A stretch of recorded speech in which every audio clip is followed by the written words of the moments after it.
Okay, so welcome to today's event. This is the Rails online roundtable tips for new makerspaces. And I'm very excited today to have three panelists who are going to be talking about things to keep in mind regarding new makerspaces. We have a very brief agenda here, just kind of introductions and welcome. I'm going to talk about a few things that Rails has to offer, and then we will get to our panel. We'll do a Q&A, at which time we will allow you to unmute and ask questions. You can also ask them via the chat, and I'll ask them live. And then we'll do a conclusion and wrap up and get you all out of here by 11 o'clock this morning. Okay, just again about the Q&A, you have two options. You can type your questions into the chat and then we'll read it out loud, or you can use the hand raising feature and we'll call on you to unmute. Either way is fine. I just want to mention something that Rails just launched. It's our vaccine education toolkit. This is a suite of resources designed to help libraries educate their community on the effectiveness of vaccines. So we've pulled everything together in one spot. We have printable flyers, videos, sample social media posts. So there's the link. Please do check it out when you have the time. I'm excited about this CE event that's coming up. Dr. Jamie Campbell-Naidu is an associate professor at the University of Alabama School of Library and Information Studies. He's going to talk about the best ways to understand and support the career community through your collections. So this event was made possible in part by a Rails EDI training grant. Registration is now open via Zoom, so check that out. It is up on L2. Also want to mention a archived webinar that we offered. This was fairly recently. Nick Tanzi is a nationally recognized library technology consultant. He gave a presentation on Thursday, July 29th. And this session is all about the best ways to promote your digital services. So I figured that this was a good relationship to the topic that we are talking about today. Anyone with an L2 account can access this, and it lives on their Rails website and the archived webinar portion. Okay, so that's enough of me. Like I said, I really do want to get to our presenters. So I'm excited to welcome Deanna, Natalie, and Jimmy from the Makerspace networking group. So I'm going to stop sharing my screen. And Jimmy, I believe you're up first, or Deanna? Up to you. Go for it. All right, is that me then? Yeah, sure. All right, so I'm Deanna Masterlian. I'm the head of innovation services at Glenview Public Library. And I think this is such a fitting topic for me, especially because my role here at Glenview started one day before quarantine actually began. So I think I've been faced with some interesting different things that have popped up over time, especially through COVID and hiring my team, building the department, and now opening up for in-person services. We've been open for in-person services since May. So I'm happy to share all of my knowledge and experience with all of you. So welcome. Hi, I'm Jimmy. I am the experiential learning lead at Skokie Public Library. Our makerspace opened after the library finished its renovation at the beginning of May. So it's been an interesting summer with masking and unmasking and everything. But I've also worked at a few other library makerspaces since 2014. So it's been an interesting ride since then. Our other presenter, Natalie, she is currently covering the desk at her library, and she'll be in a little bit later in the presentation. But for now, Deanna and I are your presenters. So we'll go through the presentation. It'll take maybe about 25, 30 minutes. And then what we'll do is we will open it up to questions. And we'll happily answer pretty much any questions if you want. And my pronouns are he, him, and I am vaccinated. So I'm going to share my screen and we can get started. Okay. Present. Okay, we went for like a chalkboardy theme for our presentation today, and I think it's working out. So as we said, Deanna and Natalie and I are going to be presenters today. So the first thing we want to talk about is the benefits of a makerspace and how you can involve your school or your library within the maker movement. Fundamentally, they are learning and development spaces for a number of different things that you can kind of try, whether it be hands-on learning, accessible technology and software that maybe the individual may not be able to access at home or purchase on their own. There are also spaces of collaboration, and we'll touch more about that in just a minute, but as long as we have the idea that collaboration is there, we'll keep it. And self-paced to guided learning. So it's not as formal as a classroom where you have like a lecture kind of esque thing going on, but you could have training guides, you can have staff, you can have different learning approaches to the space. Deanna, do you have anything to add? I agree. It's just really a wonderful opportunity to be able to bridge the gap of education, I think. What I've seen is a lot of folks that actually use the Makerspace are older, who maybe didn't have a lot of this equipment or the opportunity to learn this kind of stuff in school. So what I've seen is it's a really wonderful way to kind of just bring everyone together and provide opportunities that wouldn't otherwise be available to them. And the last Natalie's here. Oh, she is. Hi, Natalie. So I'm going to stop sharing really quickly. I'm just going to point one more thing, and then Natalie will introduce herself. The last thing we want to mention is the maker movement. And I kind of took a rough definition of it, but it's just a culture that exists, whether it be in a school or a library, so that you can have opportunities for creation, DIY learning, and that same collaboration part we were mentioning before. So you have people of all ages, abilities, and backgrounds kind of working together in some capacity to either meet a common goal or try something new, or just kind of like, have fun and find a hobby. I'm going to stop sharing my screen really quickly. And Natalie, if you would like to introduce yourself, you totally can. Sure. Hi, all. I'm sorry I'm late. I was caught on desk, the joys of being a public service librarian. So I'm Natalie Dijon. I was previously at the Oakland Public Library, where we had kind of a mobile hodgepodge type makerspace. And now I'm at the Westmont Public Library, where we have a dedicated makerspace. So I've kind of run the gamut of things and been part of the maker networking group for a few years now. So I think there's a lot of great ways to do it. And I'm really excited that everyone's here so we can talk to you about all of them. Thank you so much. Applause emoji. Wait, that side. Applause emoji. That's actually a perfect segue into the next slide, because we're going to talk about mobile versus dedicated makerspaces. And I think Natalie can really touch a lot on the mobile aspect, because I've only ever worked in mostly dedicated makerspaces. I've done kind of some mobile stuff, but not to the capacity that she has. So mobile makerspaces sounds exactly like you would think. It is some type of portable equipment or projects, and that can be kind of pretty much brought anywhere in your library. Some libraries will have their 3D printer out, within an acrylic box, so people can see it in action. Some people could do that with other pieces of equipment. If you're in a school or a smaller library, or just a library, even a large library that may just not have the space to dedicate to something, it's definitely a really nice option. And then you have dedicated makerspaces. As we mentioned earlier, they're very similar to classrooms, but there's more of an informal approach to learning. So if you look at the two photos below, you'll see on the far right is Deanna's makerspace, the Glenview Public Library. It's amazing, and I'm excited. And then to the left, you'll see the studio at the Skokie Public Library. This image is kind of fresh on our website. It is Amy, she's a supervisor of our spaces, working with a patron who attended one of our programs. But if you want to add anything, go for it. Go ahead. Well, I want to add that our space looks a little sad without anyone in it, but it's been a really wonderful opportunity to finally have folks in there, and we have some more pictures like the one you shared, Jimmy, with masks and everything, now that we're fully open and doing appointments. And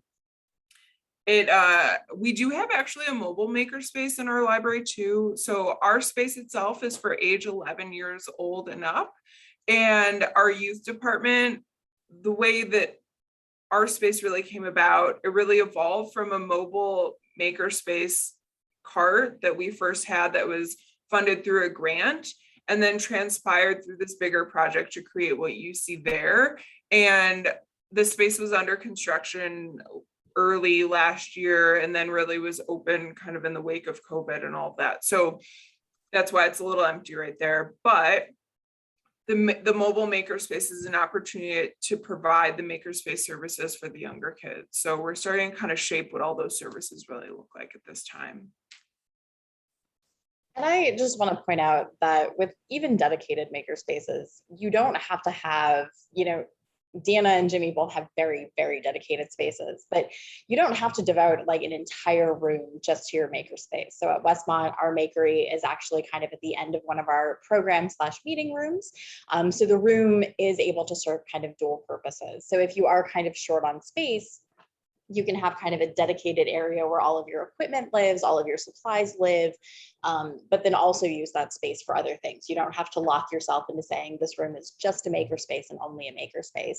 And especially when you're getting started, that can be a really good approach, the mobile makerspace, or kind of carving out a section of your space, because it lets you really kind of see what your public is interested in and what your community is willing to use and how they want to use it before you, lay out some serious money to either buy additional equipment or do any kind of renovations and things like that. So I think the most important thing to remember is just there's so many different ways to do this, and you can really make it work for a library of any size and any budget, no matter what you're doing. So don't, kind of be intimidated by some of these really fancy makerspaces that you see. There are a lot of different ways to do this. Another perfect segue, because next is gaining interest for your makerspace or your makers programming as well. There's a few different approaches. Some of these are a little bit more related to what you can probably do in a public library, and some are a little more related to what you may be able to do in a school library or a similar setting. So the first thing, a number of my libraries that I've ever worked at really started with community surveys, and those were either given just kind of at random. So, some libraries have them yearly or bi-yearly, or they have them part of strategic planning. Sometimes if you throw in a question that says, what is your opinion about a makerspace? And you have like a small definition of what it may be or what you're thinking you want, that might be a good way to kind of, plant the seed and then see where it goes from there.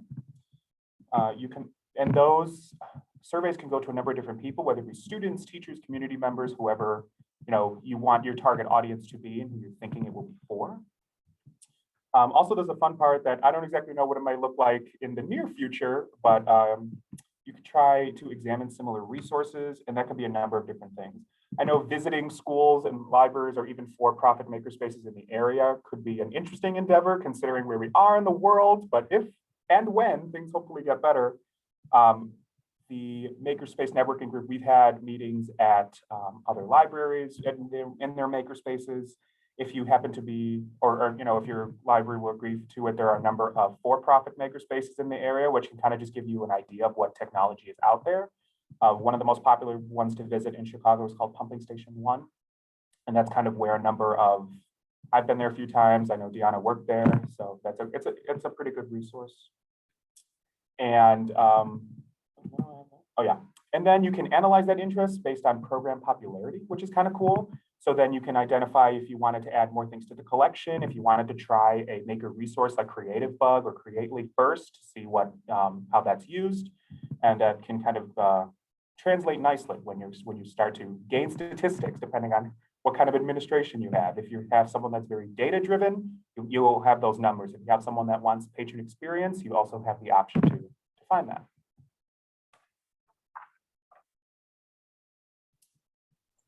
Just a note on this, if you have like a crafting community, or if you do a lot of craft programs and they're very popular, that's a really good community to tap for feedback, because a lot of what you may end up with equipment-wise in your makerspace is very crafty. So 3D printers, silhouettes, things like that. So, at Oaklawn, we had a very, very, very dedicated craft based community. We had a wonderful staff member who did crafts. And so we were able to, when we did programs, get a really good sense of what kind of interest we were going to have, because we already had all of those people coming to programs. So remember, you're not necessarily finding a new community for your makerspace. You may already have an existing community that would be really interested that just may not know about makerspaces yet. So tap those crafters. Absolutely. And I'll add one more thing that I've been seeing a lot is that while there was a lot of research and all the, some stats done previously, even surveys, the real thing that I'm seeing now that we're open is just, it's a continued conversation. Your patrons are going to tell you what they want. And, if you're meeting their needs, like I've noticed that we definitely have an immediate need for the ages like 8 to 11 to actually hop on a sewing machine. So that's something that I hope to work with our youth department to actually facilitate, because they're having monthly programs in our space. So to really fill that gap, you know, and just, I feel like you're constantly listening to your patrons and determining what they really want and then providing those services. Advocating and budgeting for your maker resources, as Deanna and Natalie just mentioned, is and will always be a continuous process, because people will age out of things. You'll gain new members of the community. You know, you never know what the world's going to look like. So it's always interesting, because it gives you a good opportunity to really kind of do almost like an interest audit of what your community is interested in and what your patrons would like to see in the space. But just as Natalie said, one of the best places to start after you kind of gauge community interest is with maker programs. And actually, just as Deanna mentioned, it's nice to offer those programs for different age ranges, because then you can see where that interest begins and what is practical for not only your staff, but for the equipment that you have. And then those can kind of look different. So for example, say you try an intro to sewing program, and then for maybe youth patrons, and then for adult patrons, and just, you know, put in the description that you would have some prior sewing machine experience required. You might get some, pretty advanced people in that space. You could even make it kind of like a series program. So if you've attended our first intro program, you can now attend our guided program. Intro would mostly be like, this is the sewing machine, this is how you thread it, let's just try a few stitches. Or a guided program could be like, try to make a zipper bag, or try to use the button stitch. You could, different approaches, I think, is always fun. And just as Natalie said, it's find community resources, and that's how you could collaborate on programs or events. If you, a number of libraries have done things called Maker Fests, or Skokie, we've had the How To Fest. We've invited crafters and local businesses that have something related to just maker activities in general. And that's it's kind of fun, because it also helps these small businesses or community resources know that the library is now a resource for that, whether it be through the collection, through programming, or through similar opportunities. And then from that, as I mentioned earlier, that's where you can get a lot of those success stories, whether it be statistically, like the number of people that attend your programs. You can say, like, we are noticing what trends may be applicable. And also you can say, this is equipment that people have asked for, people have been interested for, they may have used at other libraries and would like to see here. So it's kind of it's definitely beyond the starting point. You can start kind of like, this is what we're looking for, this is what we want, and this is what is practical within a X amount of time. If your library is doing strategic planning, it is always it's a great approach to kind of throw that in there. And yeah, that's what I got. Anything else? All right. Usage concerns. And I know some libraries will, I will point out, and I'll just like disclaimer here, usage concerns are going to be very different based on what library you're in. And it's probably best, if you can, to consult your library lawyer. But here's just kind of like a perspective of what you might see in some of these spaces. So when staffing the spaces or programs, it's usually probably of best practice to have at least one dedicated staff member to the space, whether they work with appointments or they're in for drop-in spaces. It's just so that there's some consistency. And then you can add, in the future, if it's popular, you can advocate for saying, like, we're seeing this many people want to use it. We may need more staff in the future. It's a good approach. It's always good to have demos and instructional guides, whether they be exactly how to do a project of materials that may be available in your space, or just kind of popular processes that are in the space, whether it be related to a software or to a piece of equipment. At Skokie, we have a number of learning guides that I created towards the beginning of the opening, before the opening of the Makerspace. It's how to like thread the sewing machine, how to change the stitches. And then for software, it's how to convert an image, or how to send something to the 3D printer. So they're very helpful. And it's kind of nice if that's kind of one of the main resources that patrons have, because they can kind of work at their own pace. And as a staff member, you're not always super overwhelmed with trying to help like multiple people at once. And that's kind of what I just explained. I forgot to hit the thing, but it's there. One thing that your library may also do is waivers. One of the libraries that I have worked at, they did require waivers for adults to sign, and also adults would sign it for their children. I don't know what Deanna and Natalie, what do your libraries do? We do have waivers. So we've actually utilized Waiver Forever. It's a cloud-based waiver storage kind of thing. But we actually just had our first waiver signed, I think it was yesterday. So we, some of our stuff is still definitely a work in progress. Our waiver was done way back before the space was even opened and the lawyers vetted it and all that stuff. But we finally are at a point now where we can start having our patrons actually sign it. So we're utilizing an iPad. We're trying to make it just kind of seamless. And to be honest, we're starting to really iron out a lot of our staff procedural stuff at this point. And, a lot of that was kind of assessed based on need and, just setting expectations for patrons and all sorts of stuff. So we're finally at that point where we're crossing that bridge where now we're kind of buttoning things up and people are walking in the door and we're having them sign the waiver right away. Yeah, so at Westmont, we have kind of two different approaches. So for things like the Carvey and the silhouette that people will be able to use on their own, they do have to do a waiver and typically like an orientation session. And if you, especially in the pandemic time, are worried about doing kind of in-person orientations, I know there's a lot of libraries that use Niche Academy to do online orientations and people can take quizzes. And then for our equipment where like our 3D printer, which patrons aren't allowed to use directly, but they can submit things for printing. They have to sign kind of a use agreement that basically says, I understand that this is, the requirements of the design that I have to print, that I understand what staff will and will not do and things like that.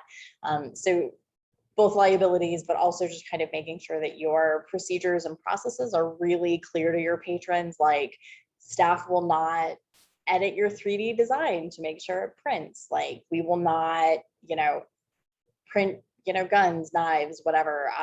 And you can make that really general, just, we won't print things that violate copyright or, state or federal law, things like that. But just make sure that all of that, your liability, your certification training is all really upfront with patrons so they know exactly what they're getting into. At Skokie, we don't exactly have any process or liability waiver. What we do have, though, is exactly what Natalie said. We are super upfront in our facilitation methods with explaining that, being like, this is what we can help you with, like not what we can't do, this is what we can do. Also, we'll put on our website a number of important things, whether it be like our 3D printing policy. And we usually, the policy is obviously board approved, but the procedure can be updated as needed if there's anything that does need to be updated, like if you will have a maximum of 2 prints per person per month or things like that. Things that can be updated based on usage trends. But both processes are very helpful. In terms of like a certification training, that's kind of the conversation we had at the beginning, like a while ago, like while the library was still being renovated, in the terms of like, we wanted the training guides to be there. So if someone walked in and say, I don't know where to start, we could say, well, we have training guides that can introduce you to the machine with a project. Would you like to start there? And most of the times, that's a great facilitation practice. It's worked out very nicely.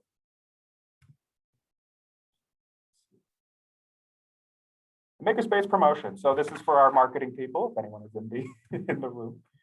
So marketing strategy, some of it is pretty general, just kind of like share pictures, not only pictures, but like stories and successes that are going on in the makerspace, because then, you are advocating not only for the space, but you're showing, to your administration, but you're showing the community like, hey, this is something cool we can do. This is something practical you can do. And it's like a resource that you have. As we mentioned earlier, you can definitely collaborate with schools or community centers. If you have, for example, if you have a mobile makerspace and you wanted to do a vinyl cutter program and you have no room in the library, try maybe a local community center or something that might be a resource.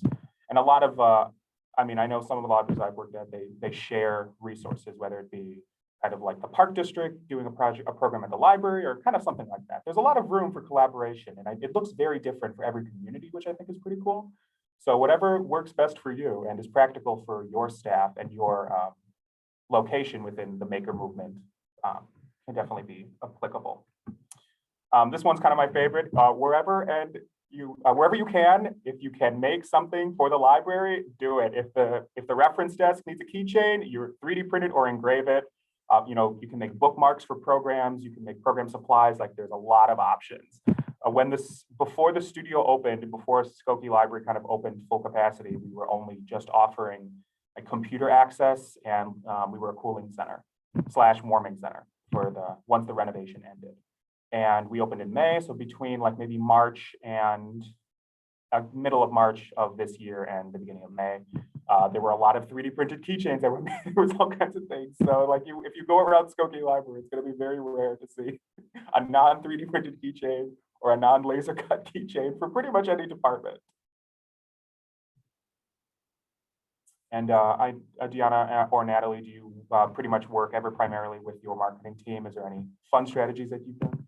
Yes, we had some interesting collaboration really happened before we even opened for in-person services. So this was back in our virtual days when we were focused just on our virtual programming and teaching software and everything. But we were able to work with Glenbrook South, the high school nearby, and they've got a really wonderful STEAM department.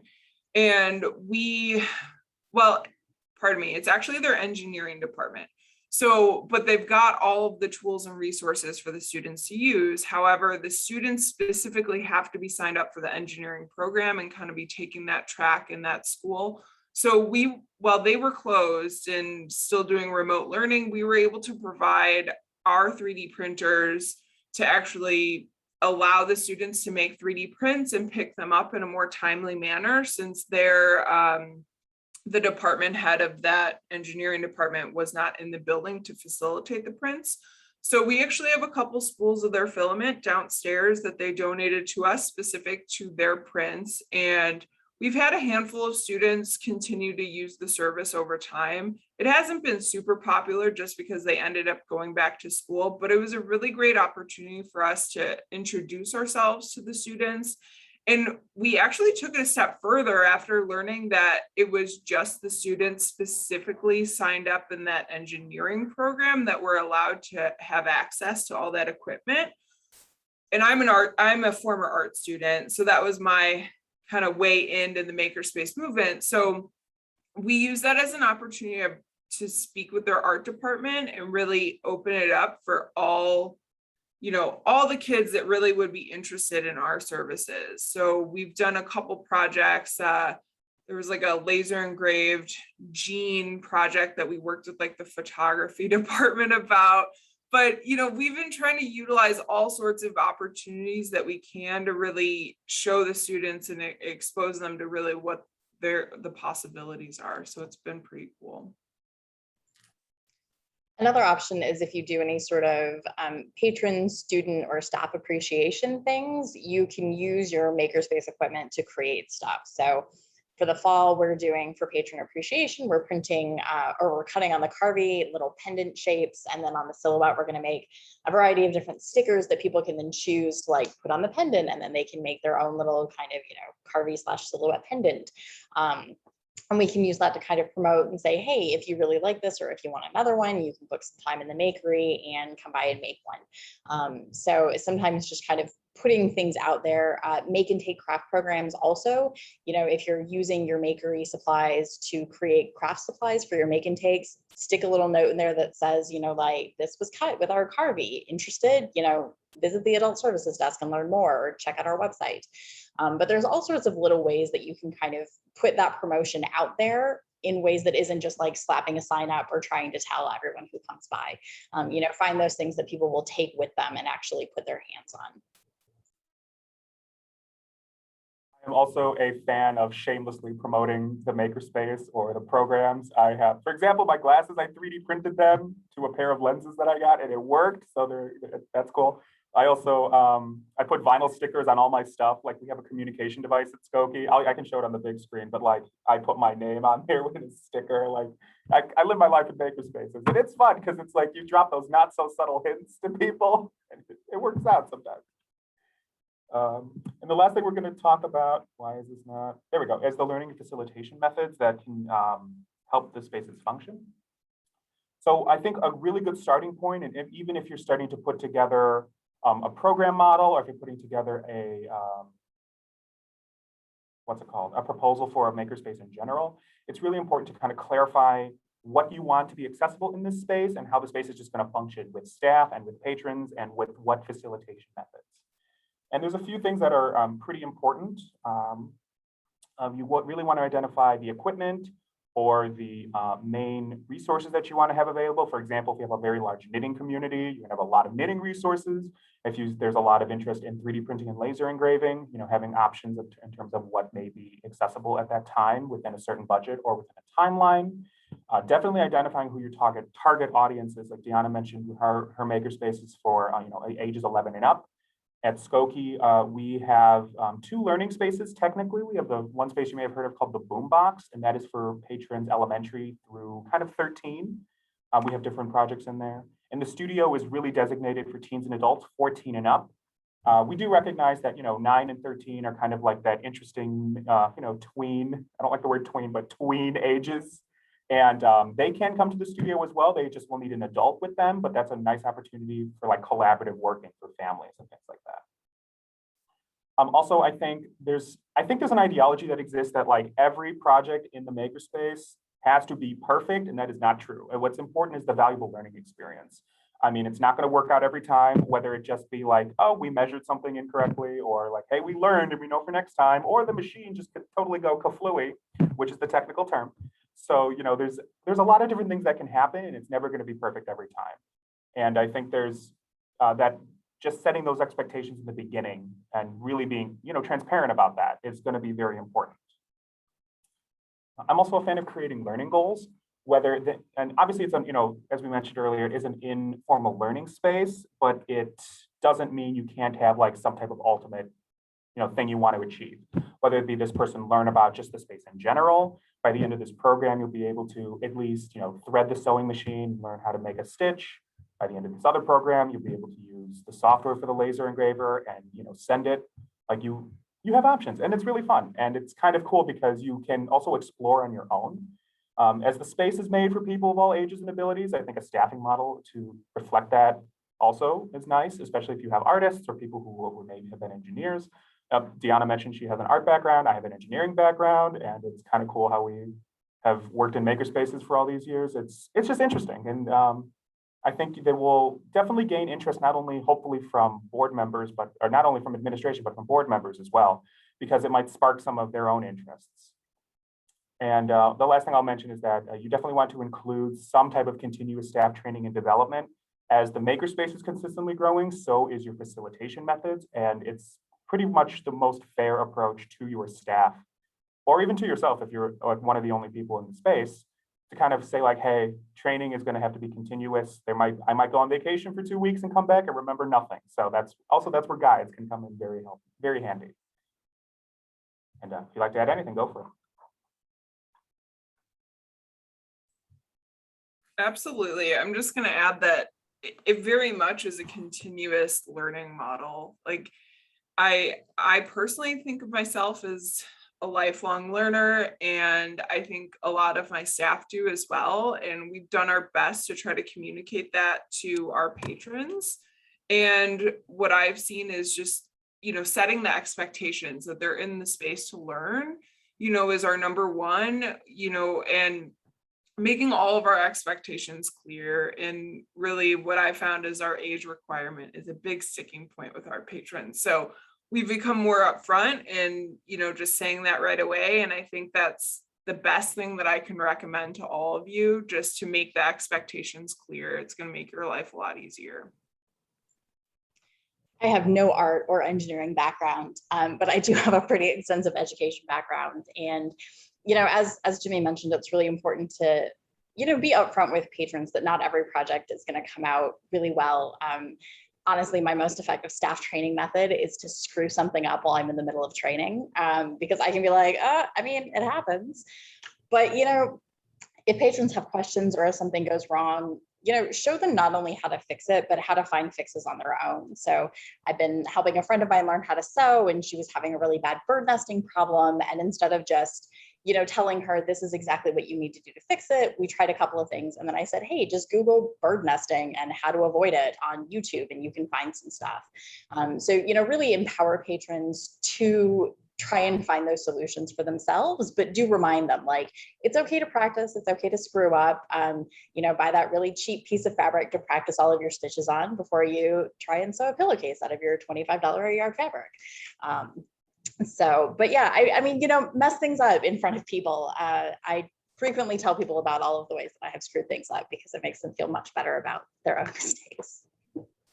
Yep, Natalie, that's a great addition there, because as Jimmy mentioned, I used to volunteer at Pumping Station 1, and that over the years between Winnetka, my first makerspace experience, being on staff there, to Pumping Station, to even now at Glenview, the thing I always tell everyone, I've been in makerspaces for probably over 10 years now, and the number one still is allow yourself more time and expect some fails, bring more test material, and you're going to need probably twice the amount of time that you actually think is what you need. And I say that from my own experience because it still holds true for myself as a maker. So it's not something that you can expect to be a pro at. It's just there's so many unexpected things that will continuously happen. And that's where the beautiful, the learning continues every day. So it's not a bad thing.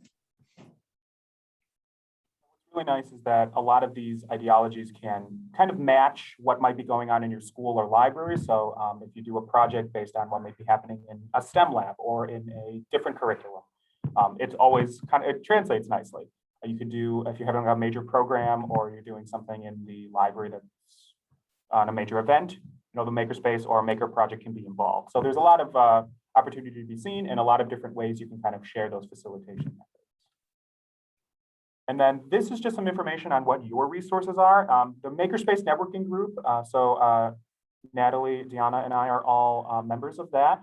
It's a public group. We have bi-monthly meetings, at least through September through May. We had a little bit of a hiatus this summer because our spaces were opening. There was a lot going on, so we took a little bit of a hiatus. There's a few other members who weren't able to attend today. The first one is Kwang-Young Ko. She is a professor at the University of Illinois. And Heidi Estrada, who is a maker librarian at Indian Trails Public Library. And Rob Dumas at Elk Grove Library. He's the Makerspace manager there. But you can always send an email to the Makerspace networking group email list, and you will usually get a good amount of responses. It's pretty statewide. You could also, if you go to the Rails website under the Makerspace networking group, I think all three of our emails, or at least Natalie and my email is there. And you can always reach out to us individually, and feel free to share the resource with anyone. We're not like super glued to only people from Illinois. If people have questions from other places, that's totally fine. So I'm going to stop sharing this screen. If it stop share, yeah, I know how to do this. It's been 18 months, but so we have about 20 minutes. If anyone wants to ask any questions, we can answer them and see where it goes. Thank you all, and you all did a fantastic job of presenting that information. Yeah, as Jamie mentioned, if you have questions, you can either put them into the chat. Looks like we already have one, which is fantastic, and then or you can if you click reactions, you can actually raise your hand, and we'll call on you to unmute yourself. So Amy asks, if a patron's project on the 3D printer goes kaplooey, which I believe is kaflooey is the proper term. It's no one's fault in particular. Do you still require payment, and where do you draw that line? It's a great question. I will start by saying I've worked at a few makerspaces, and at Skokie right now, we don't charge for our 3D prints, but because of that, we have a number of limitations. So you can do 2 prints per month with a maximum of 3 hours each. And if it does go kaflooey or kaplooey or whatever, it's fine. It might not necessarily be anyone's fault. It could just be the 3D printer having a day and a moment. And there's times where it's like, from my experience, I've only ever charged people for a successful 3D print. Ultimately, it's just pretty much to cover the costs. I've never, in any makerspace I've ever worked in, it's never been over like 10 cents per gram. And usually 3D prints are not, and the maximum I've ever worked with was 6 hours. So usually things are no more than $10. And I think if it just doesn't work, you could say to the patron, hey, this 3D print isn't cooperating. Is there something else we can print? And however you choose to take payment, I think is definitely a conversation that it can be had between the administration, the leaders of the makerspace, maybe your business manager. I know some libraries will like weigh it, and after it's done 3D printing, even if it fails, they'll add the weighed part to it and you still have to pay for it. But you know, it's really up to kind of you. I hope that answers your question. Yeah, our general approach has always been, while staff won't edit designs, we will look at them before we print them. So, you know, when I was at Oakland, I would sometimes get prints and it was like, yeah, this inverted pyramid is not going to print without supports. That's just going to fail. And so we would tell people like, there's no way that this is going to print successfully. You can make some edits to it and bring it back to us. But yeah, I mean, if the 3D printer is just having a day, you know, it needs more coffee, it needs a nap, whatever. Then no, we don't charge patrons for that. But we do try and, you know, make sure that we don't print things that we know aren't going to print, because that's just a waste of staff time as well as a waste of patron time. So you can kind of figure it out sometimes, hopefully, before it goes kaplooey. Yeah, I'll just go ahead and add that I agree with both of what you guys said. It's very much subjective and you just kind of have to outweigh the pros and cons, but most of the time it's a really minimal cost, luckily. So, and if the 3D printer is having a day, normally it has a day pretty quickly, and you notice that it's failing fast. So hopefully that helps. Great. Tracy asks, I've seen so many creative ideas at public libraries. Where do you get your ideas from? Steal them from the internet. I'm not even joking. Like, this is a thing that I learned when I was teaching. A lot of people post projects that they do online specifically so that other people can use those projects. Librarianship also, like, we are a field built on sharing, stealing, call it what you want. But if you, I mean, I like frequently, and I did this when I taught computer classes, I go look at other libraries' catalogs or calendars and see like what kind of craft programs they're doing, what sort of make and take kits they're doing. You know, I will email people and say, hey, it looks like you did this. That looks really cool. Can you give me some info?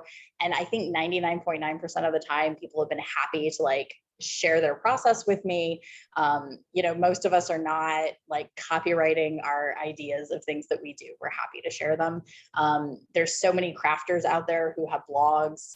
If you just Google like easy 3D print projects, you will find loads of stuff, or, you know, like practice projects on the silhouette.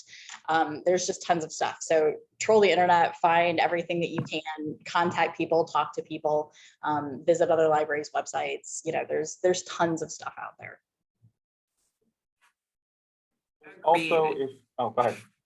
Oh no, I was just gonna say that even social media, you know, following certain hashtags will really allow you to find some really cool artistry type projects that, you know, are really one of a kind. We don't always have and explore that within our programs. Right now, we're teaching the basics for the most part, just to get people started. But however, our examples that we have in the space, we really want to cultivate deeper creativity, you know, that kind of takes people beyond like just the laser engraved glass or just the 3D print. So my staff have done like 3D printed Dungeons and Dragon kind of figurines and started painting that, you know, to really kind of capture a wider audience and really show a wide range of projects that really can be made in the space. So I think whatever approach you take, nothing's wrong, you know. You can take really any method and make it your own, whether it's Pinterest or Instagram or just a quick Google search or some YouTube videos. You can find tons of stuff.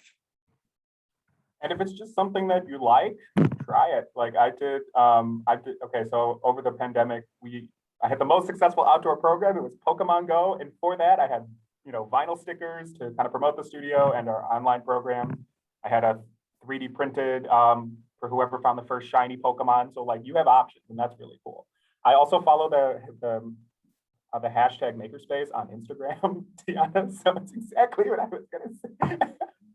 But also, it's like there's nothing wrong with kind of just reaching out to the Makerspace networking group or to other libraries. Like, hey, what have you tried? And if you know, if you have a low turnout, then you're like, okay, well that's not popular. Let's try something else, and you might get a better turnout. So and it's also visiting other libraries, you can do that as well. But I would totally agree with Natalie. Just troll the internet, whatever you can find. It's like, you find some cool stuff.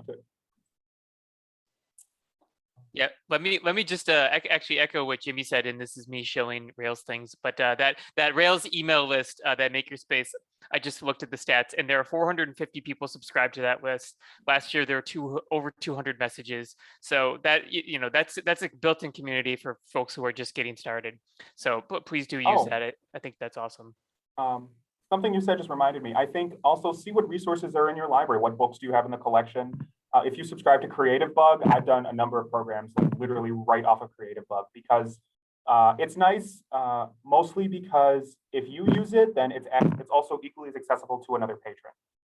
So those are good resources that I recommend. So I want to get to this question because I do think it's a really important one. Katie asks, how do you staff your makerspaces and how many hours a week are you open per week? Can I go first? I had no control about that whatsoever. That was part of the plan that I received when I came on board. And to be honest, a lot of that was kind of out of my control. And I wasn't able to hire my staff immediately. My assistant department head was hired maybe 6 months after I started. Granted, a lot of this was because of the wake of COVID. My beginning was really staggered. So my part-time staff came on nearly a year later. So they're about to hit their 6-month mark. And I finally am able to hire my last staff member. So keep your eyes peeled for that job being posted in the next couple days. But we were asked to be open for 40 hours. Right now, I've been able to slate that just a little bit and scale it down just because I haven't had all of my staff, but it still is an expectation that I meet those 40 hours. And scheduling is an interesting conundrum for me because I act as an active, kind of on desk person, even as a manager, and I've got a lot of meetings myself. So right now I'm attempting to create shifts for my department, but it's kind of dicey. I'm not sure if even when I bring on the next person, I'll be able to really fully utilize shifts within my team. So I hope so, but hopefully you have more control if you're building a new makerspace. I would say that's something to really advocate for and try to control as best you can. I would say I'm on a similar but different boat. I was not involved with the hiring of staff. I don't have any direct reports. I'm the lead for the studio, the space, and we have a supervisor who's in charge of the people. She's also in charge of kind of 3 spaces. We've got our studio, we've got the boombox, which is our youth learning space, and our youth computer lab.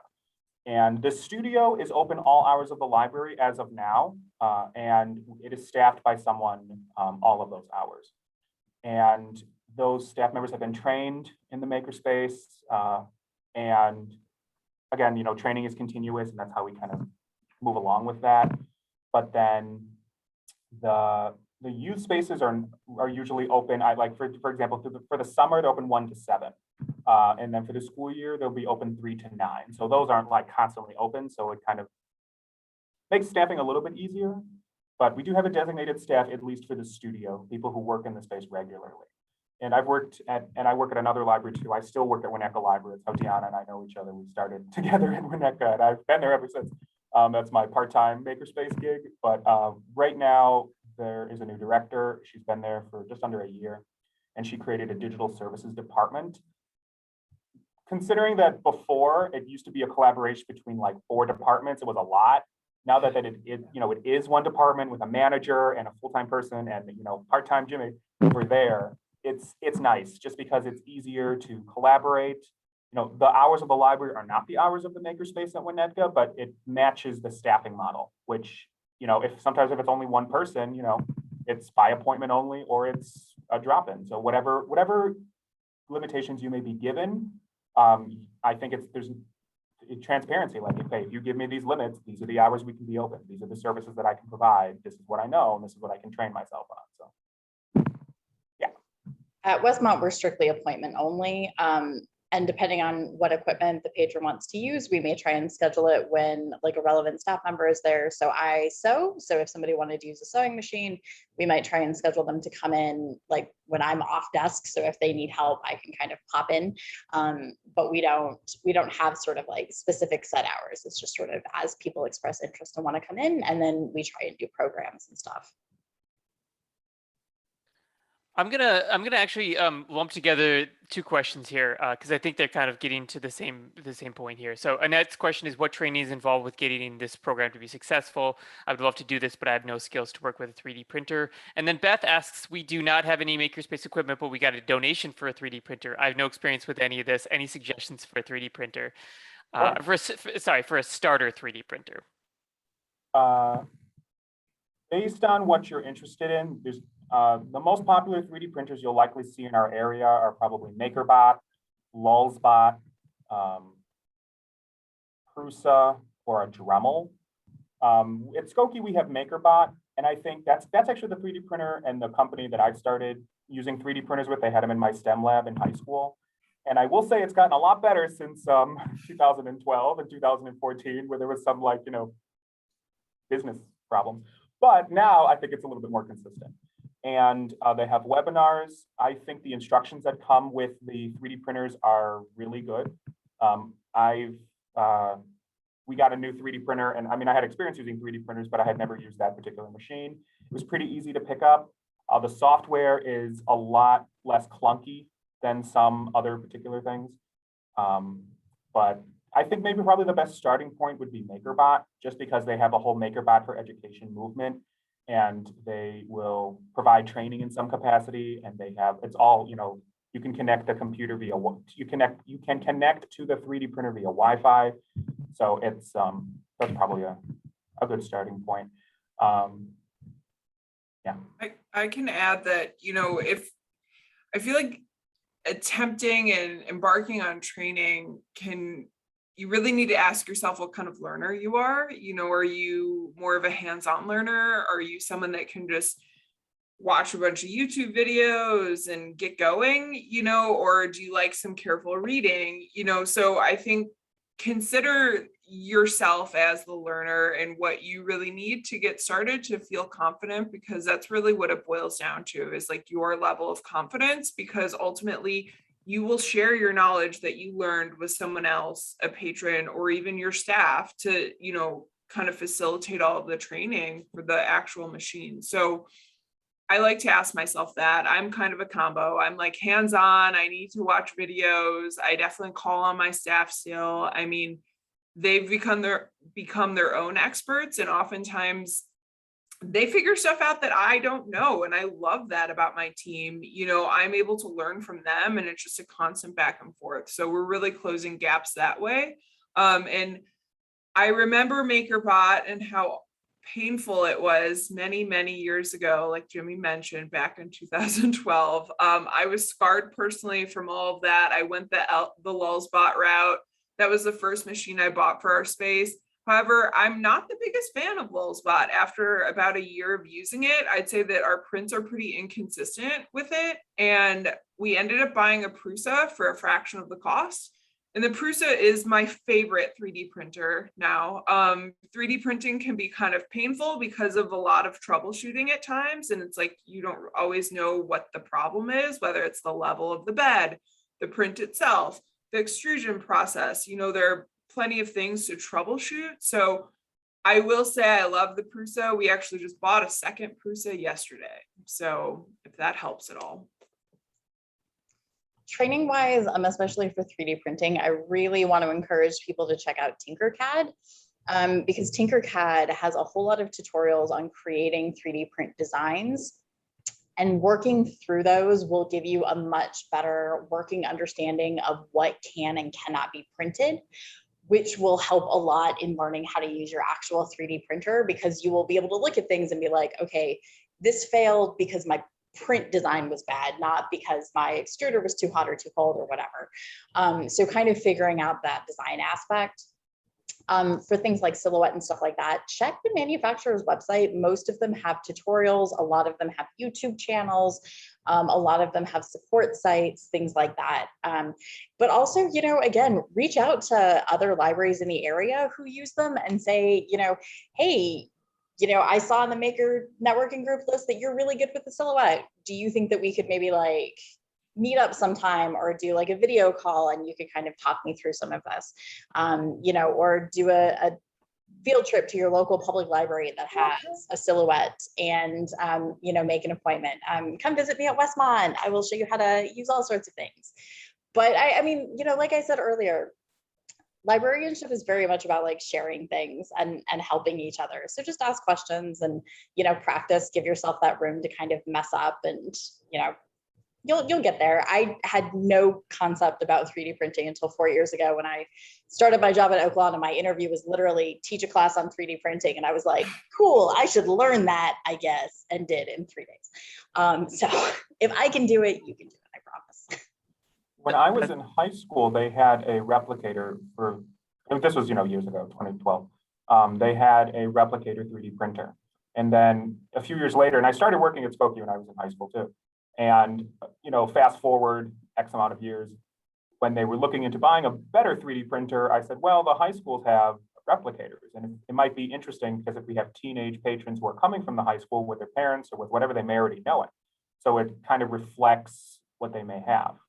So that might be a good thing, you know, reaching out to the high school as well. And as Natalie said, field trips. Oh my God, if you can, if you want to, if you feel comfortable, field trips, they're fun. Absolutely. I know I brought my team to go check out Jimmy's space. We had a couple. Yes, absolutely. And I think I had some folks in, we were putting on a presentation about makerspaces in general for I'm getting confused, ILA. And they came into our space, we gave them a little spiel. We also recorded our presentations there too. So, you know, we're happy to host and, you know, have the conversation in the space if that's your comfort level, otherwise Zoom as well. I mean, definitely call upon your colleagues and utilize the Makerspace networking group. I know my first month when I first started, I joined and I posted some random questions in the very beginning, you know, so it's helpful. Yeah, I want to thank all of you for being so generous with your invitation for people to connect, the willingness to kind of give, you know, to give your ideas and share your experiences. I do think that, you know, there's a lot of obstacles to first creating a makerspace. You know, there's the money thing, there's the staff thing, it's kind of like got its own language, it's technology, so it's a little intimidating, but I feel better about everything after listening to you all talk. And I feel like, you know, and Deanna, I really liked your answer about how people would get their own training. You know, at first you got to sort of analyze what kind of learner you are. But I think this session has done a really good job of giving people a sense of there is a lot out there for you. And that includes, you know, the other librarians here on this call. So I appreciate that. We are at the end of our time. So I want to say a huge thank you to Jimmy, Deanna, and Natalie for their time and expertise. Check out the Makerspace networking group. They're doing wonderful things. They're great people, and you can connect with them. Happy Friday. Really appreciate everybody coming, and have a great weekend. Thanks, guys. Thank you. Stay hydrated.